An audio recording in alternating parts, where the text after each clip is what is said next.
Assalamualaikum warahmatullahi wabarakatuh.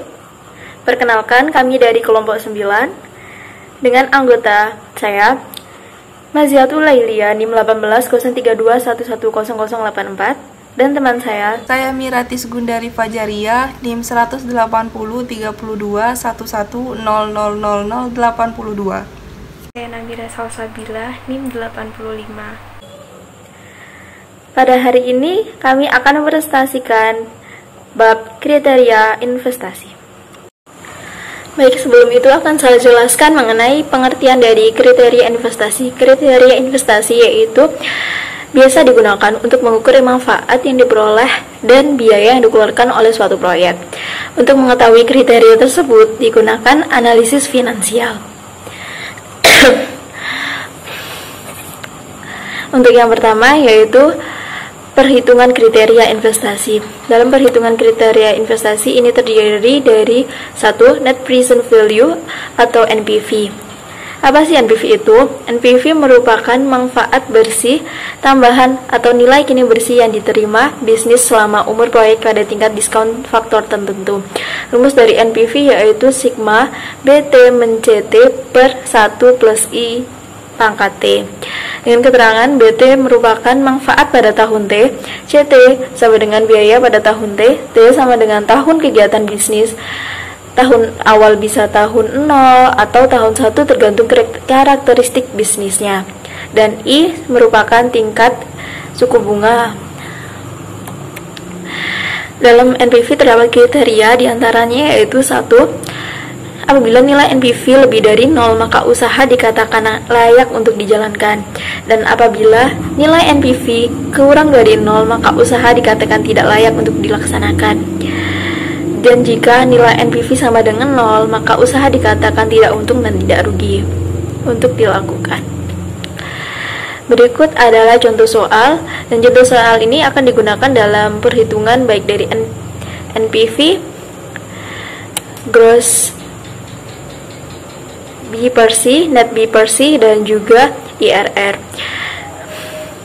Dari soal ini diketahui dana investasi sebesar 35 juta, kemudian dana tersebut dialokasikan selama 2 tahun, yaitu pada tahun persiapan, yaitu sebesar 20 juta, dan tahun pertama sebesar 15 juta.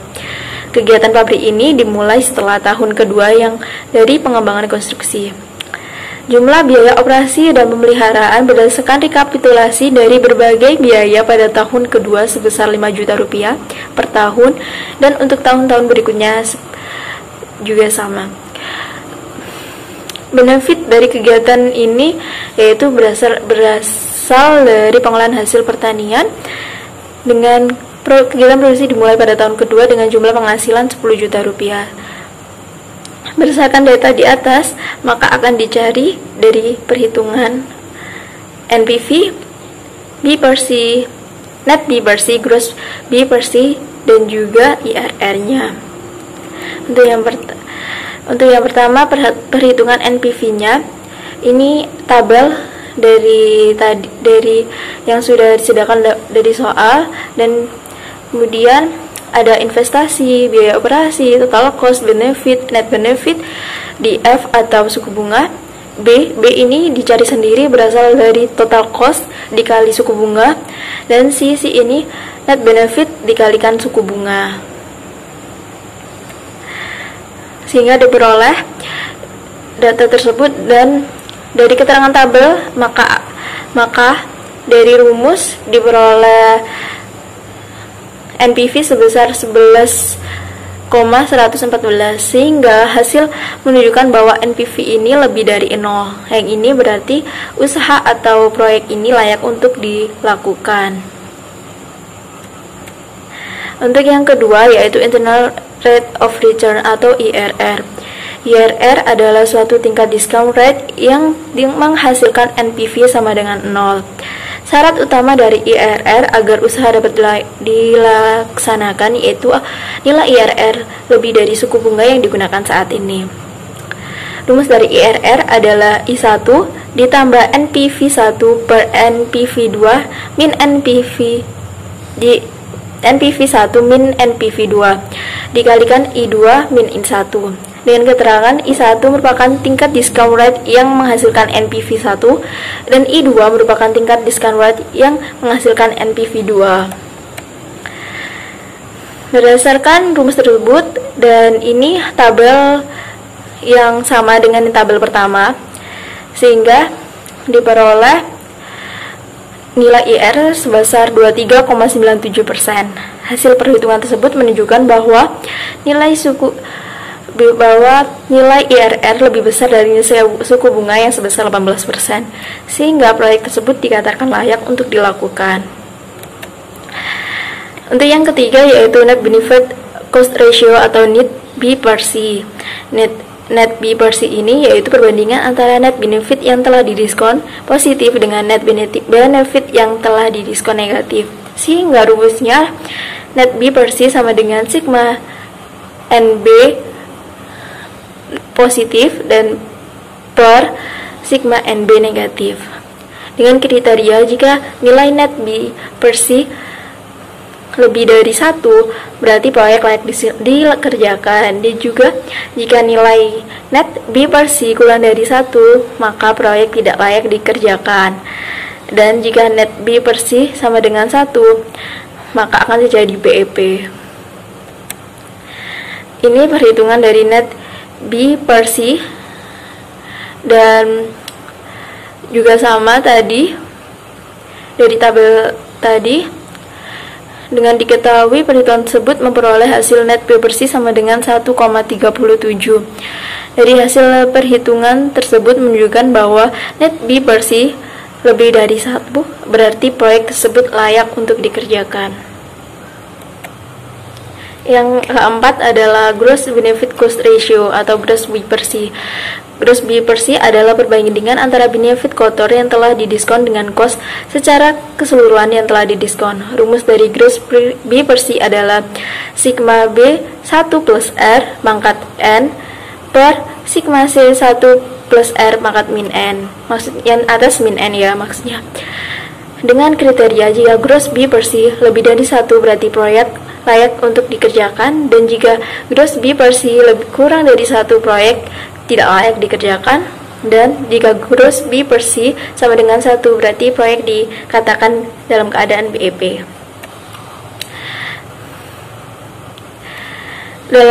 Dari contoh soal di atas tadi, diketahui Gross B per C dapat dihitung sebagai berikut. Dari rumus tersebut, Gross B per C sigma B1 plus R pangkat min N per sigma C1 plus R pangkat min N diketahui hasilnya 1,19, sehingga Gross B per C menunjukkan dia lebih dari 1, sehingga dikatakan layak untuk dikerjakan. Terdapat poin 2 yaitu analisis payback period dan break even point atau BEP. Payback period adalah jangka waktu yang diperlukan untuk mengembalikan nilai investasi yang dikeluarkan dalam perusahaan, atau dapat dikatakan sederhana, payback period ini merupakan metode untuk mengetahui pada saat kapan modal usaha itu dapat kembali. Nah, payback period ini dapat dihitung menggunakan rumus investasi yang dibagi dengan arus kas yang sudah dijelaskan kemarin, dikalikan dengan 12 bulan atau setara dengan 1 tahun. Nah, untuk kriteria kelayakan penerimaan investasi menggunakan payback period ini dinyatakan layak apabila payback period lebih pendek atau cepat dari payback period maksimum. Selanjutnya adalah kelebihan dan kelemahan payback period. Yang pertama, kelemahan, tidak memperhatikan nilai waktu dari uang atau time value of money. Yang kedua, tidak memperhitungkan nilai sisa dari investasi. Yang ketiga, tidak memperhatikan arus kas setelah periode pengembalian tercapai. Kelebihan yang pertama, memudahkan Anda untuk merencanakan investasi untuk proyek dengan menentukan lamanya waktu pengembalian dana investasi. Yang kedua, memberikan informasi tentang lamanya break-even point. Yang ketiga, membandingkan dua proyek yang punya resiko dan rate of return yang sama dengan cara melihat jangka waktu pengembalian investasi dan memilih payback period yang lebih pendek. Contoh perhitungan yang pertama itu apabila kas setiap tahunnya sama besarnya. Contohnya, investasi sebesar 15 juta dan kas bersih tiap tahunnya 4 juta. Maka payback period ini dapat dihitung dengan 15 juta dibagi dengan 4 juta yang menghasilkan 3,33 per 4 tahun, yang artinya proyek investasi akan tertutup pada 3 tahun 9 bulan. Untuk contoh yang kedua, apabila kas bersih setiap tahunnya berbeda besarnya, maka dihitung satu persatu. Misalnya, 15 juta investasinya, umur ekonomisnya 4, dan kas bersih tiap tahunnya sejumlah ini. Nah, cara menghitungnya adalah 15 juta dikurangi dengan kas bersih tahun pertama, yaitu 7 juta, yang menghasilkan 7 juta merupakan sisa kas bersih tahun kedua yang kemudian dikurangi dengan kas bersih tahun berikutnya. Nah, ini akan dikurangkan sampai tidak bisa dikurangkan kembali, yang menghasilkan 2 juta yang merupakan sisa investasi tahun ketiga.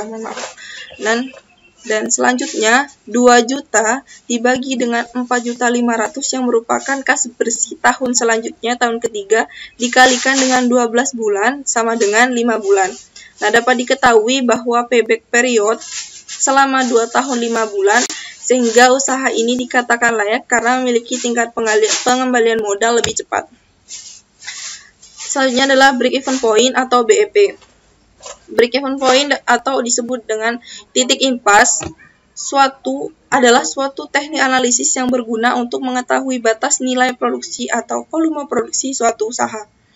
Nah, suatu perusahaan dikatakan BEP apabila dia tidak memperoleh laba dan tidak juga mengalami kerugian. Nah, untuk menerapkan model BEP ini, kita harus membagi 2 variabel, yaitu variable cost dan fixed cost, biaya tetap, dan contohnya ini adalah sewa gedung, gaji, penyusutan, asuransi, pajak bangunan, dan sebagainya. Dan untuk variable cost ini contohnya adalah yang berhubungan dengan produksi, yaitu bahan baku, bahan bakar bensin, dan sebagainya. Ini merupakan rumus dari break-even point. Ada 2, BEP produksi dan BEP harga. Rumusnya adalah total biaya dibagi dengan harga penjualan untuk mengetahui minimal produk yang harus dihasilkan dalam suatu usaha. Nah, untuk BEP harga, rumusnya total biaya dibagi dengan total produksi, yang dimana digunakan untuk mengetahui minimal harga yang harus ditetapkan dalam suatu usaha. Nah, BEP produksi dikatakan layak apabila BEP produksi kurang dari jumlah produksi. Maka usaha berada pada posisi yang menguntungkan, sedangkan BEP harga kurang dari harga jual, maka usaha berada di posisi yang menguntungkan. Selanjutnya, saya akan menjelaskan mengenai pengujian keputusan investasi, di mana pengujian keputusan investasi ini dilakukan karena tidak semua keputusan investasi yang telah dibuat dapat berjalan dengan sesuai rencana. Untuk melakukan pengujian keputusan investasi ini dapat dilakukan dengan menggunakan analisis sensitivitas. Pengertian dari analisis sensitivitas sendiri yaitu suatu pengujian dari suatu keputusan investasi untuk mencari seberapa besar ketidaktepatan penggunaan suatu asumsi yang dapat ditoleransi tanpa mengakibatkan tidak berlakunya keputusan tersebut. Untuk tujuan dari dilakukannya analisis sensitivitas ini yaitu untuk melihat apa yang akan terjadi dengan hasil analisa proyek apabila terjadi suatu kesalahan atau perubahan dalam dasar perhitungan biaya atau benefitnya. Kemudian perubahan-perubahan yang mungkin terjadi dalam perhitungan dasar biaya atau benefit diantaranya yaitu yang pertama, adanya kenaikan biaya dalam biaya konstruksi, misalnya diakibatkan karena perhitungan yang terlalu rendah, namun pada kenyataannya dalam pelaksanaannya itu biaya meningkat disebabkan oleh kenaikan harga peralatan ataupun kenaikan harga bahan bangunan. Kenaikan biaya konstruksi ini disebut dengan cost overrun. Kemudian yang kedua yaitu perubahan dalam harga hasil produksi. Misalnya yaitu karena turunnya harga di pasaran pada umumnya. Yang ketiga yaitu terjadinya penundaan atau keterlambatan dalam pelaksanaan pekerjaan, misalnya keterlambatan inovasi teknologi, pemesanan, dan penerimaan teknologi. Dan yang terakhir yaitu adanya kesalahan dalam perhitungan hasil, misalnya dalam memperkirakan hasil, kemudian adanya gangguan hama atau penyakit, dan gangguan musim. Selanjutnya, berikut merupakan contoh soal dari analisis sensitivitas. Di sini terdapat tabel perhitungan NPV pada suatu usaha tani pada saat kondisi normal, di mana nilai NPV sebesar 71.216 lebih besar dari 0, kemudian nilai IRR sebesar 53,5%, dan nilai net BC ratio sebesar 2,12 lebih besar dari 1. Dan pada saat keadaan normal ini, investasi pada usaha tani ini dikatakan layak. Lalu bagaimana kelayakan investasi setelah dilakukan analisis sensitivitas terhadap adanya kenaikan biaya pupuk kimia sebesar 40%. Nah, untuk cara pengerjaannya yaitu dengan menaikkan total biaya sebanyak 40%. Kemudian dilakukan perhitungan NPV, IRR, dan net BC ratio dengan menggunakan rumus yang telah dijelaskan sebelumnya, dan maka diperoleh nilai sebagai berikut, yaitu NPV sebesar 64.200 lebih besar dari 0, kemudian nilai IRR sebesar 52%, dan nilai net BC ratio sebesar 1,99 lebih besar dari 1. Ternyata setelah diuji kepekaan terhadap adanya kenaikan biaya pupuk kimia sebesar 40%, ternyata usaha tani tersebut masih dikatakan layak. Baik, di sini saya akan menjelaskan mengenai studi kasus pada kelayakan investasi proyek otomasi pabrik kelapa sawit di PT XY. Tujuan dari penelitian ini untuk mengetahui kelayakan investasi pada usaha ini, serta bagaimana sistem pengolahan dengan metode otomasi dapat memberikan keuntungan yang lebih dibandingkan metode konvensional. Berdasarkan hasil penelitian ini, PT XY merupakan salah satu perusahaan agribisnis di Sumatera Utara yang bergerak di bidang perkebunan kelapa sawit, mulai dari pembibitan, penanaman, pemanenan, serta pengolahan tandan buah segar atau TBS, di mana akan digunakan menjadi crude palm oil atau CPO. Masalah utama yang dihadapi pada PT XY ini adalah teknologi pengolahan kelapa sawit yang digunakan masih menggunakan metode konvensional, sehingga efisiensi yang diharapkan menjadi berkurang. Investasi yang dilakukan perusahaan ini berupa instalasi sistem otomasi pengolahan kelapa sawit, termasuk beberapa stasiun pendukung seperti power plant dan water treatment plant. Dari hasil analisis ini, kelayakan finansial ini, investasi proyek otomasi pengolahan kelapa sawit yang dilakukan pada PT XY ini dinyatakan layak dikarenakan nilai dari NPV-nya lebih dari 0, di mana sebesar 4,564, nilai IRR-nya lebih dari suku bunga, di mana sebesar 31,2%, lebih besar dari suku bunganya yaitu 15%, serta nilai payback period lebih kecil dari umur investasi yaitu 2 tahun 11 bulan dengan 1,677 lebih besar dari 1, serta benefit cost ratio lebih dari 1 yaitu 1,677 lebih dari 1, sehingga hasil tersebut menunjukkan investasi ini layak untuk dilakukan, serta nilai sensitivitasnya juga sama, menyatakan jika kelayakan usaha ini dinyatakan layak. Sekian presentasi dari kelompok kami. Mohon maaf apabila ada kesalahan maupun kekurangan. Wassalamualaikum warahmatullahi wabarakatuh.